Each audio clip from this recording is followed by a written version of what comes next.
കണക്കാണ്. ശ്രദ്ധിക്കുക, ഇനി വഴിക്കടവിന്റെ 4 ബൂത്തുകൾ മാത്രമാണ് 4ാം റൗണ്ടിൽ കൗണ്ട് ചെയ്യാനുള്ളത്. അതിനുശേഷം മൂത്തേടത്തേക്ക് കയറുകയാണ്. വഴിക്കടവിൽ അവശേഷിക്കുന്നത് 4 ബൂത്തുകൾ മാത്രം. അത് 4ാം റൗണ്ടിൽ കൗണ്ട് ചെയ്യും. ഇനി അവശേഷിക്കുന്നത് 4 ബൂത്തുകൾ മാത്രമാണ്. ശേഷം വരുന്നത് മൂത്തേടമാണ്. മൂത്തേടവും UDF വലിയ ഭൂരിപക്ഷം ഉണ്ടാവുന്ന ഇടതുമുന്നണി പ്രതീക്ഷിക്കുന്ന ഇടമാണ്. അതുകൊണ്ട് ആ മുന്നേറ്റം കൂടി പ്രസക്തമാണ്. അങ്ങനെയെങ്കിൽ വഴിക്കടവ് പൂർത്തിയാകുമ്പോൾ പ്രതീക്ഷിത ഭൂരിപക്ഷത്തിലേക്ക് UDF എത്താൻ കഴിയുന്നില്ല എന്ന സാഹചര്യമുണ്ടെന്ന് തന്നെ സംശയിക്കണം. വരുന്ന റൗണ്ട് കൂടി ഇക്കാര്യത്തിൽ നിർണായകമാണ്. രഞ്ജിത 1453 ലീഡിലാണ് ഇപ്പൊ നിൽക്കുന്നത്. 1500 ലീഡിൽ നിർത്തും, UDF പിടിക്കും എന്നാണ് LDF അവകാശപ്പെട്ടത്. ആ കണക്കിലേക്കാണ് കാര്യങ്ങൾ പോകുന്നതെങ്കിൽ വിയർക്കും, UDF വിയർക്കും. മൂത്തേടത്ത് വലിയ രീതിയിൽ ലീഗിന്റെ വോട്ട് കൂടി അൻവർ പിടിച്ചാൽ അത് ബുദ്ധിമുട്ടാകും UDF-നെ സംബന്ധിച്ചിടത്തോളം. അൻവർ എഫക്ട് വളരെ പ്രധാനമായും ആദ്യ റൗണ്ടുകളിൽ പ്രതിഫലിക്കുന്നു എന്നുള്ളതാണ്. പ്രത്യേകിച്ചും വഴിക്കടവ് പോലെയുള്ള വളരെ പ്രധാനപ്പെട്ട ഒരു പഞ്ചായത്തിൽ, അൻവറിന് സ്വാധീനമുള്ള ഒരു പഞ്ചായത്തിൽ അൻവർ തന്റെ കരുത്ത് തെളിയിച്ചിരിക്കുന്നു എന്നത് ചെറിയ കാര്യമല്ല. പിടിച്ചതൊക്കെ UDF വോട്ടാണ് എന്ന് പറയുമ്പോൾ അതും നിർണായകമായ ഒന്നായി മാറുന്നു. 1473 വോട്ടുകൾ മാത്രം, 2300ഓളം കടന്ന അൻവറിന്റെ ഭൂരിപക്ഷം അത് 1473 റൗണ്ടിൽ ഒരു അല്പം കൂടി കൂടിയാൽ എങ്കിലും 4 ബൂത്തുകൾ മാത്രം, വഴിക്കടവിലെ 4 ബൂത്തുകൾ മാത്രമാണ്. 4 റൗണ്ട് വഴിക്കടവ് മൂത്തോടം കൂടെ കൂട്ടിയിട്ട് 4 റൗണ്ടാണ്. എങ്ങനെയെങ്കിലും ഒരു 2000 എത്തിച്ചാൽ ഒരുപക്ഷെ അതൊരു നെക്ക് ടു നെക്ക് ഫൈറ്റിലേക്ക് പോകാം. പക്ഷെ 2000 എങ്കിലും എത്തിക്കണം. 4 റൗണ്ട് തീരുമ്പോൾ UDF 2000 എത്തിച്ചേ പറ്റൂ. ഇല്ലെങ്കിൽ വലിയ രീതിയിലുള്ള സമ്മർദ്ദത്തിലേക്ക് പോകും എടക്കര പഞ്ചായത്ത് തൊട്ട്. ഒറ്റയ്ക്ക് മത്സരിച്ച അൻവർ ആദ്യ 2 റൗണ്ടുകൾ നേടിയ വോട്ടിന്റെ എണ്ണം 2866 എന്ന് പറയുമ്പോൾ അത് ചെറിയ അൻവർ എഫക്ട് അല്ല. അൻവർ ജനങ്ങളുടെ മനസ്സിൽ അത്തരത്തിൽ ആഴമുറപ്പിച്ച ഒരു നേതാവാണ് എന്ന് വ്യക്തമാക്കുന്നുണ്ട്. നോക്കുക, 3ാം റൗണ്ടിലും അൻവർ 1253 വോട്ടുകൾ നേടി. അങ്ങനെയെങ്കിൽ അൻവർ ഇതുവരെ സമാഹരിച്ച 3 റൗണ്ടുകളിലെ വോട്ടുകളുടെ എണ്ണം 3000 കടക്കും. 4000-ത്തിനടുത്തേക്ക് എന്ന് പറയാം. 4000 കടന്നു. 2800 സംതിങ് ആയിരുന്നു നേരത്തെ. 4000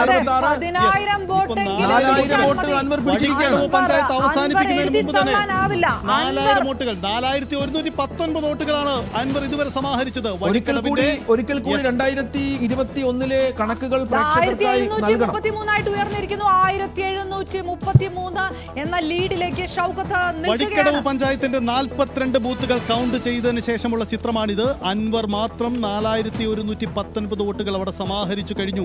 42 ബൂത്തുകൾ കൗണ്ട് ചെയ്ത് കഴിഞ്ഞുള്ള കണക്കാണ് നമ്മൾ പറയുന്നത്. ഇനി അവശേഷിക്കുന്നത് 4 ബൂത്തുകളാണ് വഴിക്കടവിൽ മാത്രം. അങ്ങനെയെങ്കിൽ അൻവർ ഒരു ഫാക്ടറാണ്. വ്യത്യസ്തമല്ല ചിത്രം. കാരണം അൻവർ ഈ 3 റൗണ്ടുകളിൽ 5000 വോട്ടുകൾക്ക് അടുത്ത് സമാഹരിച്ചെങ്കിൽ അൻവർ അവകാശപ്പെടുന്ന ചിത്രത്തിലേക്ക് എത്തിയില്ലെങ്കിലും ഒരു പക്ഷേ 15000-ൽ പരം വോട്ടുകൾ നേടുമോ?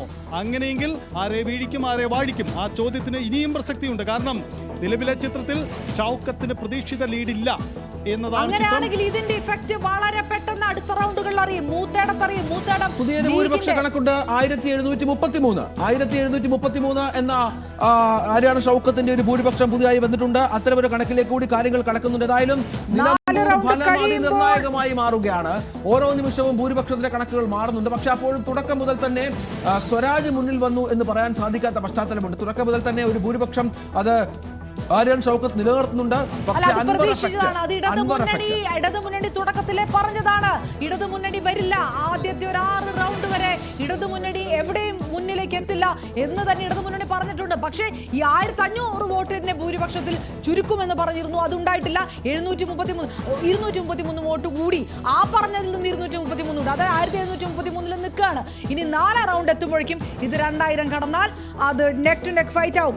BJP-യുടെ വോട്ട് 357 ആയിട്ടൊക്കെ ലീഡ് വോട്ട് കുറഞ്ഞിരിക്കുന്നു. 3rd റൗണ്ടിനെ സംബന്ധിച്ചിടത്തോളം 4000-ഓളം വോട്ടുകൾ അൻവർ നേടി എന്നുള്ള അതിനിർണായകമായ ഒരു ഫാക്ടറാണ് ഈ വഴിക്കടവിൽ നമുക്ക് മനസ്സിലാകുന്നത്. ആദ്യ 3 റൗണ്ടുകളിൽ 4000-ഓളം വോട്ടുകൾ നേടുക എന്ന് പറഞ്ഞാൽ 15000-ഓ 20000-ഓ വോട്ടുകളിലേക്ക് അൻവർ എത്തിയാൽ അത് ആരെ ബാധിക്കും, ആരുടെ വോട്ടുകൾ അൻവർ പിടിച്ചെടുക്കുമെന്നൊക്കെ ഉള്ളതാണ് ഏറ്റവും പ്രധാനപ്പെട്ട കാര്യം. അത്ര ശുഭകരമല്ല UDF ക്യാമ്പിലെ കാര്യങ്ങൾ. UDF ഇപ്പോൾ KPC ആസ്ഥാനമൊക്കെയാണ് നമ്മൾ കണ്ടുകൊണ്ടിരിക്കുന്നത്. അവിടെ ചെറിയാൻ ഫിലിപ്പ് ഉണ്ട്, UDF-ന്റെ കൺവീനർ അടൂർ പ്രകാശ് ഉണ്ട്, വളരെ പ്രധാനപ്പെട്ട KPC നേതാക്കളൊക്കെ ഉണ്ട്.